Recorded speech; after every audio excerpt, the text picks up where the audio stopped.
Esto es Igualízate, una producción del Departamento de Ingeniería Química del Tecnológico Nacional de México en Celaya. Entrevistas, cápsulas, reportajes, investigación, eventos, posgrados y todo lo relacionado con las diversas áreas de la ingeniería química. Bienvenidos.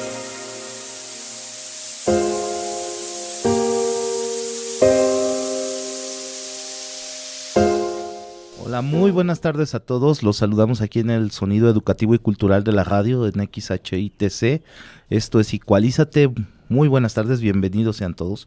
Y bueno, los saluda hoy Luis Fabián Fuentes Cortés aquí en la cabina y Juan Manuel Quilo. Buenas tardes, Juan. ¿Qué tal, doctor? Muy buenas tardes. Un gusto estar nuevamente aquí en este programa Igualízate, el favorito de los radioescuchas. Esperemos que esta ocasión sea de su agrado, como siempre. Sí, recordar que este programa llega a ustedes como una producción del Departamento de Ingeniería Química. Entonces, tratamos de platicar muchas cosas de las que hacemos en el departamento, pero y obviamente platicar a ustedes cuáles son los avances científicos y tecnológicos en esta área. Lo tratamos de hacer lo más ameno posible, entonces les agradecemos que nos están sintonizando cada martes a las 3 de la tarde. Entonces, pues muchas gracias por tenernos ahí en su lista de favoritos. Y bueno, tenemos algunas noticias el día de hoy en el programa. Primero, antes de empezar con la lista oficial de noticias que damos cada semana como anuncios parroquiales, hoy vamos a felicitar a todo el gremio de ingenieros porque el 1 de julio es el Día Nacional del Ingeniero. Entonces, felicidades a todas las áreas. Luego nos guerreamos a memes, pero todo es en completa sanidad y equilibrio y buena onda. Entonces, un abrazo muy fuerte a todos nuestros colegas. Manuel. Sí, muchísimas felicidades a todos. Ya nosotros, por ejemplo, yo estoy a punto de egresar y pues este día es uno de los días como que más especiales para todos los ingenieros, de México y del mundo. Bueno, sin más por el momento, pasamos a las noticias. Sí. La primera de ellas corresponde a los resultados del examen de admisión, y es que el pasado 3 de julio se dieron a conocer los resultados del examen de admisión para el TEC-NM en Celaya en los periódicos locales de Celaya, Guanajuato. Así mismo, el día 4 de julio se publicaron a través de la página web oficial https://celaya.tecnm.mx, y se les hace la atenta invitación a los seleccionados a continuar con el proceso de admisión. Muchísimas felicidades. Bueno, felicidades a los nuevos linces que ya están aceptados, nada más falta de que vengan a inscribirse. Y bueno, los invitamos a participar en el diseño del logotipo para el 65 aniversario del Tecnológico Nacional de México en Celaya. Y bueno, el diseño ganador de la imagen representativa del 65 aniversario será premiado con un crédito complementario, una sudadera lince. Y la convocatoria termina el 15 de julio. Consulten las bases en la página oficial del TEC-NM en Celaya. Y bueno, pues adelante, 65 años ya de nuestro instituto. Así es, doctor, ya 65 años. Y bueno, tenemos TecnoKicks, curso de verano. El TEC-NM en Celaya invita a todos los niños de entre 7 a 15 años que tengan interés en participar en las diversas dinámicas y juegos para conocer la oferta educativa que la institución tiene a su disposición. Dará inicio el curso el día 25 de julio y concluirá el 19 de agosto con un horario de 8:30 de la mañana a 1:30 de la tarde. Las inscripciones se cerrarán el día 18 de julio. A los interesados se les pide llenar un formulario de Google Forms, el cual podrán encontrar en la página de Facebook de Servicio Externo SIT/IT Celaya. Para mayor información, enviar correo a servicio.externo@itcelaya.edu.mx. Y bueno, el calendario y fechas importantes que deben de tener a la mano, sobre todo para nuestros estudiantes aquí del Tecnológico de Celaya, es que el pago de reinscripción va a ser del 1 de agosto al 9 de agosto del 2022 y las reinscripciones del 11 al 17 de agosto y comenzamos clases el 22 de agosto de 2022. Y bueno, esto sería todo en cuanto a la parte de noticias. Y vamos con una canción. Esto es algo de genios, tocando música de genios. Y bueno, buenas tardes de nuevo. Les decía que esta era una de genios tocando Música de genios porque esta banda que acaban de escuchar se llama Dream Theater, es una banda de rock progresivo, quizás de las más influyentes de los últimos 10, 15 años, bueno, quizás 20 años. Y es un cover de Pink Floyd, entonces por eso es genios tocando música de genios. Y bueno, Manuel hoy nos preparó un tema sobre bioeconomía, entonces Manuel, platícanos qué es la bioeconomía. Así es, doctor. Pues bueno, a todos nuestros radioescuchas les voy a plantear la siguiente pregunta. ¿Cuántas veces en los últimos años, en las últimas temporadas, vaya, hemos escuchado tantas noticias relacionadas con la contaminación, con el cambio climático, con problemas relacionados con una afectación al ambiente? Pues bien, sucede que en su momento los combustibles fósiles fueron la base de la prosperidad del ser humano, vaya. Pero hoy en día esto ha repercutido en estos problemas. Ya se han estado buscando soluciones y alternativas para mitigar estas afectaciones, vaya. En nuestro caso, es aquí donde surge un término un tanto interesante, la verdad. Porque cuando nosotros escuchamos sobre economía, ubicamos, no sé, el flujo de efectivo, capital, venta de productos, etc., ¿no? La economía de un país, vaya, también, Producto Interno Bruto. Pero sucede que la bioeconomía es un concepto que surgió para unir lo que son los temas de protección al medio ambiente y propiamente los temas económicos de un sector social. En el caso de la Organización de las Naciones Unidas para la Alimentación y la Agricultura, ellos definen la bioeconomía como la producción basada en el conocimiento y la utilización de recursos, procesos y métodos biológicos para proporcionar bienes y servicios de manera sostenible en todos los sectores económicos. Sin embargo, aunque podríamos pensar que es un término que apenas se está implementando, la verdad es que no es así. Pues desde hace mucho tiempo el ser humano ha trabajado con materias primas renovables para satisfacer las necesidades de su sector económico. La novedad radica aquí en el hecho de implementar tecnologías recientes con el fin de mejorar su entrada al mercado. Para ello, y como ejemplo de esta innovación, vaya, vamos a comentarles algunos investigaciones y experimentos que se han estado realizando alrededor del mundo. La verdad es que la mayoría de las investigaciones se han dado, o la mayoría de los avances se han dado en el sector europeo, puesto que allá ya sus leyes están tan reguladas para que se usen alternativas verdes en lugar, vaya, de productos contaminantes como lo es el petróleo y demás, carbón, gas, etc. Pues bien, uno de estos proyectos pone en juego lo que es la biomasa como el futuro de los combustibles. Gracias a la tecnología, la agricultura ha crecido enormemente en el último siglo. Eso lo sabemos con el uso de fertilizantes, por ejemplo. Más reciente también con la implementación de la ingeniería genética. Pero junto con la aplicación de estos elementos se han generado problemas de agotamiento de suelo, pérdida de especies, escasez de agua, emisión de gases de efecto invernadero y demás efectos secundarios. Incluso se ha llegado a tal punto que, para satisfacer las necesidades alimentarias de algunas sociedades, se talan grandes hectáreas de árboles con el fin de establecer cultivos. En otras palabras, se ha llegado a generar más biomasa en lugar de disminuir su consumo. Pero para que ustedes radioescuchas nos comprendan a qué nos referimos con biomasa, el doctor Fabián, ¿podría darnos una breve definición de este concepto?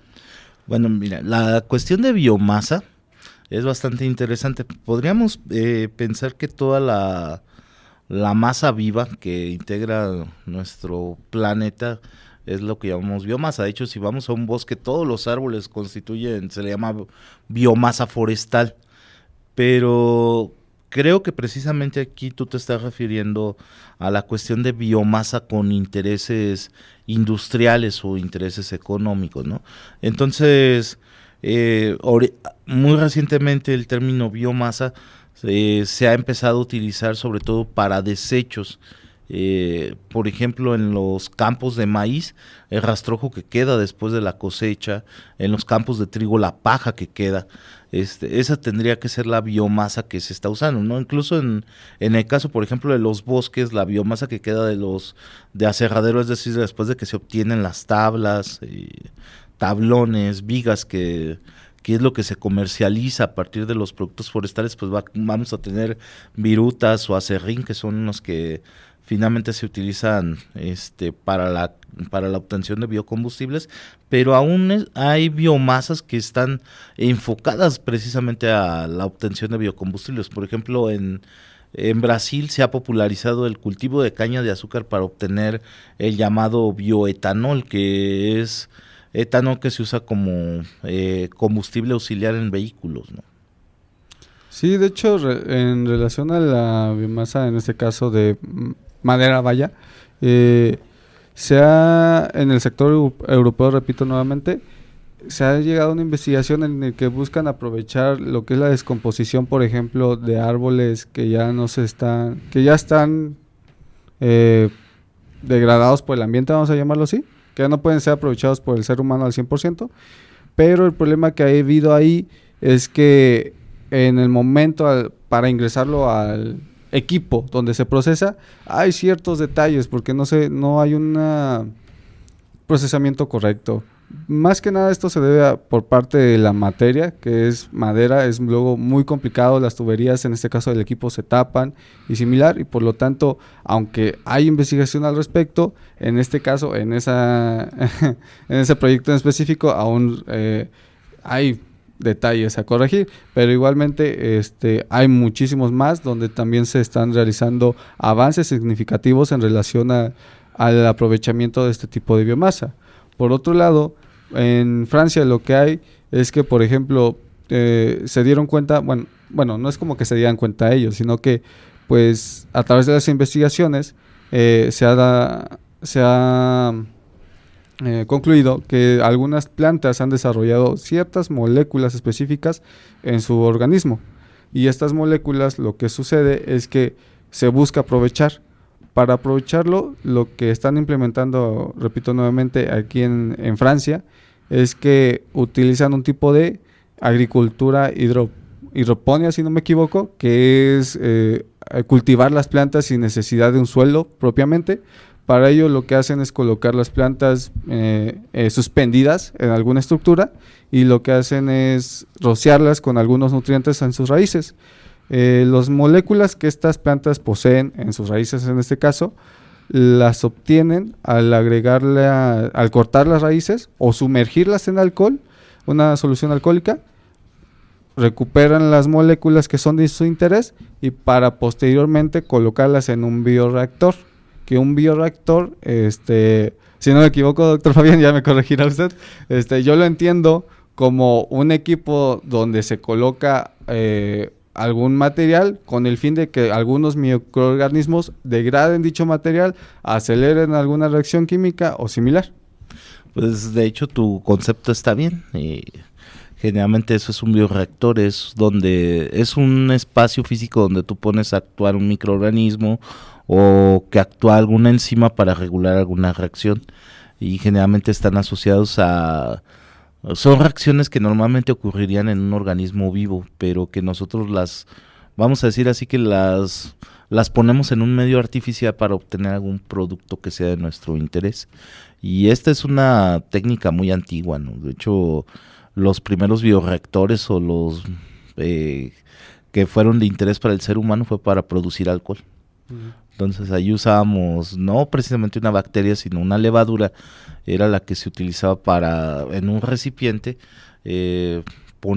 transformar los azúcares de un fruto, convertirlos en alcohol. Y por ejemplo también el pan leudado, ¿no? Es la fabricación de pan, pues es que tenemos en un recipiente, metemos un sustrato que es harina, agua, azúcares, y le ponemos ahí una levadura. Entonces muchos de nosotros hemos hecho bioreacciones en casa sin darnos cuenta, ¿no? Oye, esa parte es interesante, la verdad. Y bueno, ya ahorita que que ejemplificó más este aspecto. Como comentaba, en este caso, las raíces que son colocadas en este bioreactor, vamos a decirlo, se degradan, o bueno, su fin es que se recuperen las moléculas obtenidas y con ello utilizar dichas moléculas para aprovecharlas en otros sectores, siendo de principal interés el sector de la farmacéutica, así como por ejemplo de salud, de alimentos, entre otras cosas. Ese es por parte de un proyecto en relación a esta biomasa, vaya. Por otro lado, también lo que están haciendo es que hay investigaciones que se dedican a buscar la forma de utilizar a los insectos como un suplemento alimenticio. Creo que esto a lo mejor no nos resultará tan extraño, la verdad, porque acá nosotros los mexicanos comemos los famosos chapulines. No, pues hay una tradición aquí en exacto. México de consumo de chapulines. De hecho, pues el consumo de mezcal últimamente en México está muy vinculado al uso de chapulines. Pero también tenemos los famosos jumiles, los gusanos de maguey. La gastronomía mexicana es muy amplia, entonces sí tenemos muchas cosas que consumir en este sentido. De hecho, si no han probado los gusanos de maguey, dense una vuelta por las zonas del Estado de México y de Tlaxcala, allí tienen gran oferta en este tipo de gastronomía. Así es, bueno, así es. Muy interesante, Manuel. Quizás yo creo que la semana entrante podemos abordar un poco más de este tema. Ahorita por cuestiones de tiempo pues sí se nos ha ido un poco encima, pero muy interesante. Bueno, y como siempre remarcarle a la gente, ninguna tecnología nace siendo perfecta ni operativa, ¿no? Entonces sí hay un montón de trabajo todavía que hacer en esta área de bioeconomía, bueno, particularmente en las áreas de biotecnología y bioprocesos. Entonces les damos una vez más una cordial invitación para que se den una vuelta acá en el Tecnológico de Celaya, en el Departamento de Ingeniería Química, Bioquímica y Ambiental. Se trabaja mucho de estos temas, entonces dense una vuelta para que vean con nuestros alumnos, nuestros profesores, lo que realizamos en este tipo de temas. Y vamos ahora, muchas gracias, Manuel, por preparar el tema. Y vamos ahora hablando precisamente de reutilizar residuos. Vamos con esta banda que se llama Garbage y I Am Happy When It's Raining.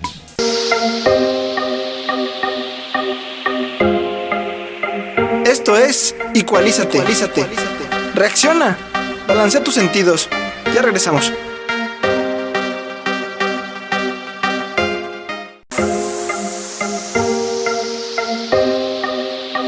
Esto es Equalízate. Reacciona. Balancea tus sentidos. Estamos de regreso. Ya estamos de regreso aquí en Equalízate, a través de XHITC, Radio Tecnológico de Celaya, el sonido educativo y cultural de la radio. Y bueno, hoy vamos a platicar con ustedes acerca de un tema que ahorita está en boga a nivel nacional, que es el funcionamiento de refinerías. No vamos a platicarles si Dos Bocas funciona o no, que ese no es tópico para nosotros, pero lo que sí vamos a platicarles es qué es una refinería y cómo funciona. Como ingenieros químicos creo que es una de las partes que más nos enseñan durante nuestros cursos. De hecho llevamos como 3-4 materias que hablan de pura destilación y de procesos de destilación y de cómo procesar petróleo, y eso se debe a que tradicionalmente ingeniería química nació como una carrera vinculada al desarrollo de plantas petroleras, vamos a llamarlas así. Vamos a empezar desde ahí, ¿no? Como un punto de arranque, que una refinería es una planta donde se procesa petróleo, pero la pregunta es ¿cómo funcionan estas plantas? Bueno, en todas estas plantas hay un elemento central, que es una columna de destilación, y bueno, les platicamos cómo funciona una columna de destilación.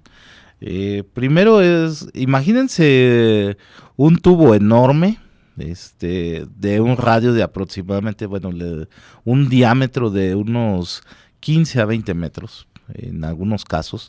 Hay más pequeños, más grandes, vamos a hablar que en promedio son 15 a 20 metros. Y que este tubo por dentro contiene una torre de platos. O sea, imagínense así los platos, como usted los acomoda en su cocina. Imagínense los platos puestos uno sobre otro. Y que cada uno de estos platos estuviera, además de que están encima uno de otro y adentro de este gran tubo, imagínense que tuvieran una separación. El plato es igual del tamaño del diámetro de la tubería, sí, pero cada separación es de aproximadamente, por lo menos son 40 centímetros. Ya en modo real es hasta 1,20, ¿no? Pero depende del diseño. El caso es que hay una separación considerable entre cada plato y esta separación nosotros la llamamos etapa. ¿Sí? Y luego nuestros estudiantes sufren mucho cuando los ponemos a calcular esos números de tapas, esos números de platos, porque aquí les va la clave. Resulta que de lo que se trata aquí es de purificar ciertos contenidos que trae el petróleo. Imagínense el petróleo, que es una gran mezcla de aceites que vienen en distintas proporciones. Más adelante vamos a platicarles de lo que se llaman petróleos ligeros y pesados, pero se meten a esta columna de destilación. Adentro de la columna se van a someter a temperaturas y condiciones de presión diferentes. Y en cada una de las etapas o operaciones de la refinería se van a ir extrayendo distintos componentes. Nuestro objetivo principal en la mayoría de las refinerías es obtener gasolina, pero se van obteniendo distintos productos dependiendo del tipo de mezcla, es decir, si es un petróleo ligero o pesado, se pueden obtener distintos componentes.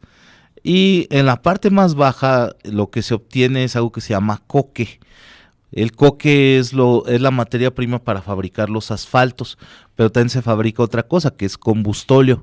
De hecho, el combustóleo es importante porque en México gran parte de las termoeléctricas, es decir, las plantas que producen electricidad, funcionan con combustóleo. Entonces, es un producto secundario, es ya de los últimos, pero que sirve para hacer este tipo de cosas, y también se usa para hacer los pavimentos o chapopotes que ustedes ven en carretera.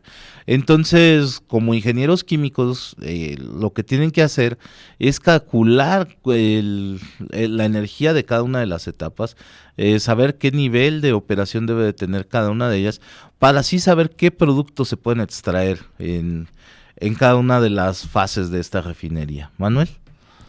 Pues así es, doctor. De hecho, esta parte de la refinería es de gran interés para muchos de los estudiantes, pero como usted lo menciona, pues al final de cuentas su objetivo final es producir combustible. Pero este combustible, antes de que se produzca propiamente, debe de ser, bueno, en primera instancia extraído de los yacimientos de petróleo. Posteriormente se debe almacenar, porque no es como que se llegue a la refinería, no es como que llegue dicho petróleo a la refinería y ya luego se pueda procesar. No, sufre una etapa de almacenamiento para después ser, digamos, sometido a un precalentamiento, con el fin de que posteriormente se ingrese a esta torre de destilación. Dentro de dicha torre, como ya usted mencionó, doctor, se producen muchísimos componentes importantes para varios sectores. Por ejemplo, lo que es las naftas, que sirven para elaborar las materias primas para grandes cantidades de productos químicos, así como la base de las gasolinas, el queroseno, que comúnmente es utilizado como combustible para los aviones, una vez que se enriquece en otro proceso alterno, y también pues el gasóleo, que pasa por un proceso de desulfuración, que básicamente se le quitan todos los contaminantes de sulfuros, que da como resultado el conjunto empleado en las gasolinas, así como calefacción doméstica, y bueno, ya los que menciono, los fuelóleos, si no me equivoco, hay una disculpa por mi dicción, y finalmente los asfaltos. Pero recientemente sucede que, como ligado a nuestro tema anterior de la bioeconomía, las refinerías han sido un punto de partida para poder realizar transformaciones en favor de un cuidado del medio ambiente.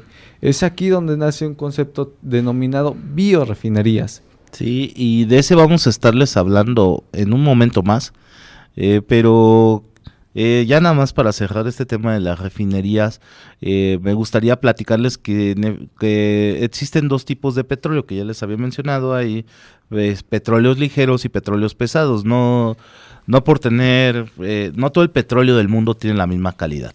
Y con esto nos referimos a que, por ejemplo, un petróleo pesado, lamentable o afortunadamente, pues produce después de la refinación, pues tendemos a obtener más cuestiones de coque o de coquización, que es obtener asfaltos, chapopotes y combustóleos en vez de gasolina. Es decir, son petróleos que tienen una menor calidad y que termina por obtener productos que no son tan rentables económicamente. Y otro problema de nuestras refinerías tradicionales es que, como ya lo mencionó Manuel, en cada etapa tenemos muchos desechos. Entonces el impacto no solamente viene por la cuestión de las emisiones que se generan al procesar el petróleo, sino también de todos los desechos que se van produciendo a lo largo de la cadena de producción. Entonces, por eso se ha buscado alternativas a ellos, y vamos a hablar de las biorefinerías después de esta canción de Iron Maiden que se llama Hallowed by the Name. Ya estamos de regreso una vez más en Igualízate, y bueno, agradecerle a Fer, que nos está operando hoy en cabina como cada martes. Muchas gracias, Fer, por apoyarnos con la música y por estar al pendiente de nosotros como cada semana. Y bueno, continuando con nuestro tema, mencionaba Manuel lo de las biorefinerías. Les comento, una biorefinería, a diferencia de las refinerías tradicionales, no necesariamente tiene una gran columna de destilación. Algunas sí la tienen, pero no todas. ¿Qué se hace en una biorefinería? ¿Ustedes tienen como mencionaba Manuel en la primera parte del programa, tienen alguna materia prima biológica? Puede ser, por ejemplo, ahorita me viene a la mente muy fácil la caña de azúcar. Entonces, ustedes plantean un producto que es su objetivo principal. Vamos a pensar en este caso el etanol, pero en el camino de la destilación del etanol se van liberando algunas otras sustancias que también pueden ser de interés industrial. Entonces, dependiendo de la materia prima, se van obteniendo estos subproductos y al final se presentan también como productos terminados. Por eso también las biorefinerías se convierten en algo clave dentro de lo que se le llaman economías circulares. A lo que se le llama economía circular también es que, por ejemplo, hay industrias que nacen a partir de los desechos de otra, le dan un valor agregado a esos desechos y lo pueden sacar adelante. Volviendo al caso de la caña de azúcar, pues por un lado podemos obtener el etanol, pero también podemos obtener, por ejemplo, a partir de las fibras, se han hecho algunos trabajos para, por ejemplo, obtener fibras textiles, o por ejemplo usar el mismo bagazo como biomasa. De hecho, por ejemplo, esto no es nuevo, en los grandes ingenios azucareros, gran parte del bagazo se llega a usar para realimentar las calderas y volverlo a quemar. Obviamente esto también tiene un impacto ambiental porque tienes un montón de partículas suspendidas, ¿no? Pero bueno, se buscan alternativas más amigables y que le den un sentido, vamos a decirlo así, más amigable con el medio ambiente, obtener otro tipo de productos y darle hasta el último uso a nuestros recursos originales, a nuestra materia prima, para reducir al máximo la cantidad de desechos. Entonces la biorefinería, ese es su concepto, igual que en el petróleo, que por ejemplo en nuestra parte superior obtenemos nuestro producto clave, que es la gasolina, y en el camino se van obteniendo otro tipo de productos. En la biorefinería uno ubica un producto clave que se obtiene a partir de un recurso biológico, y vamos obteniendo varios otros subproductos en el camino que también son de interés industrial. Manuel. Sí. Pues sí, de hecho, uno de los procesos en los que yo estuve checando respecto a las biorefinerías es que en este caso utilizaban, por ejemplo, microalgas colocadas, bueno, que primeramente se producían en un tanque controlado, vaya, y no era necesariamente un tanque así como que muy sofisticado. Bueno, al menos eso vemos por fuera, ¿no? Pero pues básicamente constaba de un tanque al área, a la intemperie, donde se agregaban ciertos nutrientes, las algas crecían y posteriormente estas algas eran colocadas en un equipo, propiamente como usted ya mencionó, doctor, en un bioreactor para ser procesadas con el fin de generar biocombustible. Doctor. Sí, hay un montón de ejemplos de biorefinerías. Realmente en México aún no tenemos tanto de este tipo de sistemas implementados. Se están haciendo análisis porque un problema fundamental de todos los biocombustibles comparados con los combustibles fósiles que se obtienen en las refinerías tradicionales es el costo, y es precisamente porque la tecnología no es nada barata ni es accesible. Entonces hay un gran camino todavía, un camino largo que atender para poder tener biorefinerías en México. Hay bastantes estudios que se están haciendo. Por ejemplo, una está enfocada en la obtención de biogás a partir de las excretas de el estiércol de las reses o de los cerdos también. Y aquí el camino, la ruta que sigue es, por ejemplo, pues sí obtener el biogás y obtener algún fertilizante adicional. En el caso de los procesos con microalgas, son más interesantes desde el punto de vista económico porque se obtienen, además de biogás, se obtienen también, por ejemplo, productos de interés farmacéutico.